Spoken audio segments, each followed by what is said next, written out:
Hey guys, Bright Lights here and welcome to another deck profile. Today I have for you all my Shadow Paladin Witches, and not gonna lie, this deck is mostly just for fun because, decks like Angel Feather, Gear Chronicle all running around. This deck kinda gets a little bit wrecked by it because, they can just call out like their Refrost and stuff because the Refrost restriction hasn't happened in English yet. So anyway, let's get started. For the starter, running Creeping Dark Goat. He's just your generic grade 3 searcher for Shadow Paladin. I find him the best choice for this deck because, because the Witch of Banquet's the Lear card. I don't have one with me right now, but it needs to for you to be in Legion, and also it's not too good calling out all your triggers because you're not looking to, continuously re-ride your Legion cards and re-Legion. So, grade 3 searcher is better. You get to look for Persona skills for Fiannas, or even use it for Stride Fodder, and always helps if you're great stock. So next up we are playing for Witch, Memorizing Witch Fianna. So her ability is she Legions a farm. And the next ability is when she's in Legion, you can counterblast 2. Let's see, counterblast 2. Let's just focus that. And choose 2 of your opponent's rearguard circles with a rearguard. And then they reveal the top 10 cards of their deck, and then equal to the number of rearguards chosen. Then they call 2 grade zeros, call them to the rearguard circle, and then shuffle. So she's there as your primary way to get grade zeros from the big get-go. It's really good, prevents people from committing to too much of an early field because they're just going to turn all zeros. Solid card. Her second ability is choose a rearguard with the same name as on Vanguard Circle. So if she's in Legion, it can be either her or the mate. If your opponent has 2 or more grade 0 rearguards, you can pay the cost. You sack the rearguard. Then you can pay the cost if you do draw 2 cards.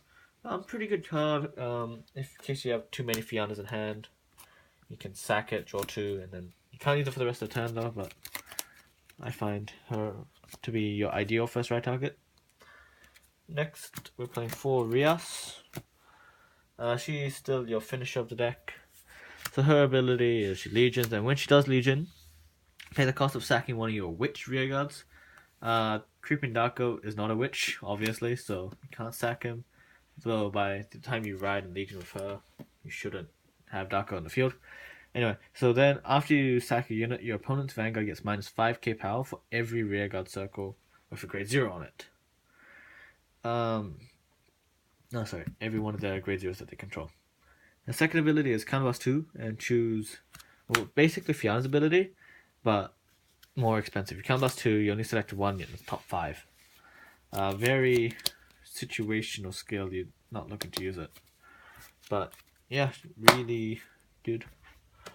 I'm just playing 4/4 because I'm not playing Stride Enablers, so yeah. Playing 3 12k attackers, she's your Fianna mate. That's about it, really. I use it for a bit of early rushdown, but other than that, she's just there to be a mate. Next up, we're playing for Dindre.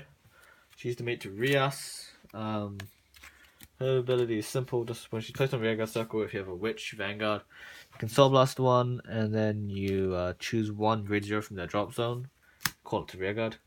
You have to be careful because things like Doki Doki Workers, I'm trying to think of examples, Refrost, you really don't want them back on the field. I know I said Gear Chronicle Angel Feather, but those are the biggest examples coming to my head where I hate playing this matchup so much. It's ridiculous. Next up, we're playing 3 Datale. She's just from the Fighters Collection Winter, so her ability is when she's placed in a rearguard circle, if you have 2 or more cards of Witch in the name on your Vanguard circle, so either you're in Legion or you have Striden into Scintilla, either one of those conditions will be fine for her skill. Then you get to look at top 5. You choose one of their rearguard circles, look at top 5, and then you get to call a grade 0. So, free Rias ability, which is pretty good. Next we're playing 2 Andra. So she's got the continuous skill on rearguard circle. If you have a Witch Vanguard and they have 2 more grade 0s, Rearguards, she gets plus 2000 power and the ability to countercharge 1 and soul charge 1 if she hits. A really solid pressure card. People don't like to see it go off, so they just try not to let it hit, because soul blasting is actually pretty valuable in this deck. People don't like to see you build extra soul. Next up, we're playing 4 Danas. Yeah, Dana. I always call it Diana. 4 Danas. She's just your Ginger clone, but for grade 1. Just maxing these guys out for, maxing them out just so you have better field control. And, yeah, not bad. We're playing 3 10k attackers. We play her because early game, you're not the strongest deck out there, so it does help to have a bit of pressure back to your opponent. Next up, we're playing 2 Karuma. Because we're not playing Nemon in the grade 2s, because I find she's not necessary for 3k power, we're playing the 5k grade 1. So his ability is, when he's placed on Rearguard Circle, you can discard a Witch card. So any card in my build. If you have Vanguard with Witch in his name, you can pay the cost. If you do... Oh, no, sorry. And the number of Rearguards that your opponent has is 2 or more, you can pay the cost. If you do, draw 2 cards. So drop 1, draw 2. So he's basically a Nemon, but for grade 1. But more conditional. However, it's not that bad. I goes off many times. I'm only playing 2 because, he's 5k, he's not the greatest. And, he's never dead because I can always use this guy as a G-Guard. Yes, I play him. I only play 1 of just for the reason to get rid of Karuma on my field. That's the only reason why I play him. I play 4 Skull Witch Nemons. I do have unflipper ones, but whenever I have them, whenever I have my unflipper ones, which are really good for this deck, Rias needs a witch to sack, and then I never get these. And then these guys never show up. Oh my god, never. I always end up having to sack my perfect guards for Rias, and then the Karma Collectors, and I can't sack those. But when I run these, I never have to sack my perfect guard. That's really stupid. Murphy's Law. So yeah. That's stupid. That's why I play them, just for insurance, really. Okay, next up for triggers, we're playing 8 crit. 4 of the special witch crit. So its skill is, when your Vanguard with Witches in Legion, you can put this unit back to your deck, and then if your opponent's Rearguards grade 0 or 2 or more, set your opponent's Vanguard against -5. Good card, shuffles back to your deck. Extra crits and minusing power. Oops. Very good. 4 more witch crits in case you need to sack them. I play 4 stand. I'm not playing any draws.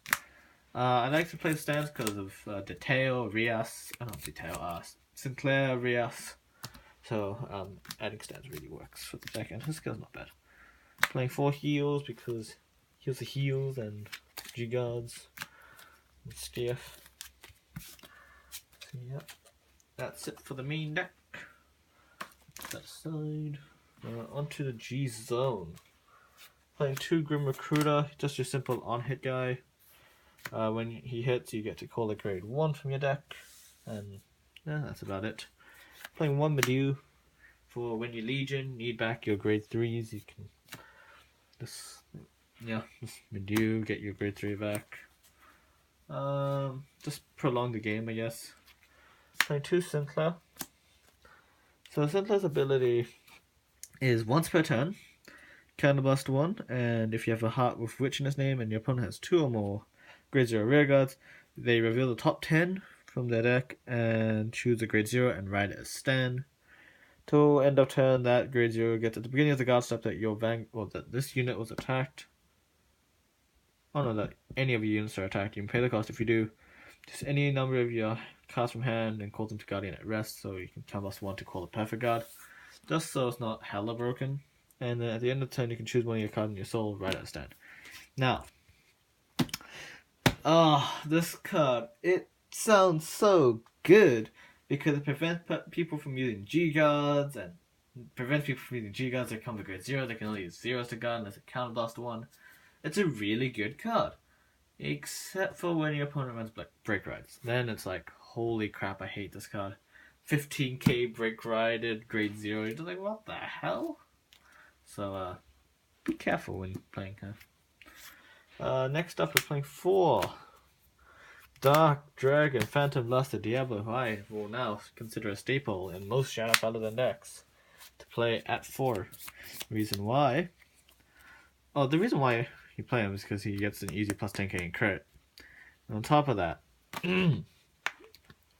since this is a control deck, people are like, oh, I'm not going to call any rear guards and I'll be fine. And then you chuck this guy in their face and they're like, oh, you play that. And then you just bone them. From there. It doesn't matter if it's sack 3 and you don't play anything that has a sack ability, but this has caught so many people off guard that I played it for. We'll play 1 Dark Dragon Spectral Blaster Diablo. He's a restander, so it's really good. So his ability is Soul Blast 1. Choose any card from your G zone, turn it face up, and then choose 1 rear guard and retire it. Karuma, basically. So end of turn, this guy gets count an ability which says Generation Break 3, Counter Blast 2, and choose 2 of my rear guards and retire them. At the end of this battle, that this unit attacked the Vanguard and pays the cost. If you do, stand it, and he gets -2 drive checks. Then if you have a Heart of Diablo, blah blah blah blah, but you're not a Diablo, so yeah. So he's a restander, really good for witches, adds extra pressure. So if they have a large hand but no PGs, you use this. If they have no field, you use this. If they have a lot of zeros, you use this.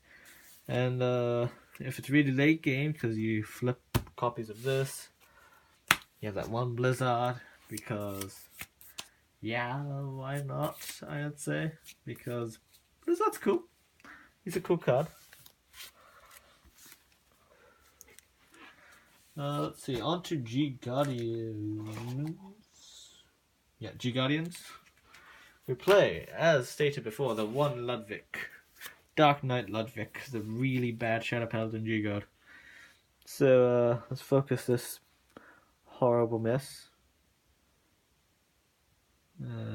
Stop focusing. It's focusing on Tartu. No, Tartu. But so his ability is when you place on Guardian Circle, you can choose one of your grade 1 or lower cards and then move to Guardian Circle. His one redeeming factor would be if you could move PG, then PG from there, but you can't. It sucks. This card's just bad. It makes Karuma decent because you can sack Karuma with it. Next up, since Shadow Paladin hasn't got any more, we play 2 Dismal to protect your beaters. That's about all they protect.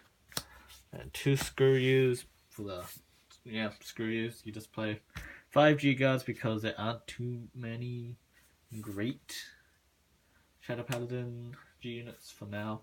I mean, Aura Geyser is an option, but he's like $40 each, and I don't have that kind of money to buy like a playset of Aura Geysers. I might eventually one day and make an update for this profile if they ever get more support, but yeah, there isn't too many good cards. Yeah, so thanks so much for watching the Shadow Paladin Witch deck profile, and I'll see you all next time. This guy's bad.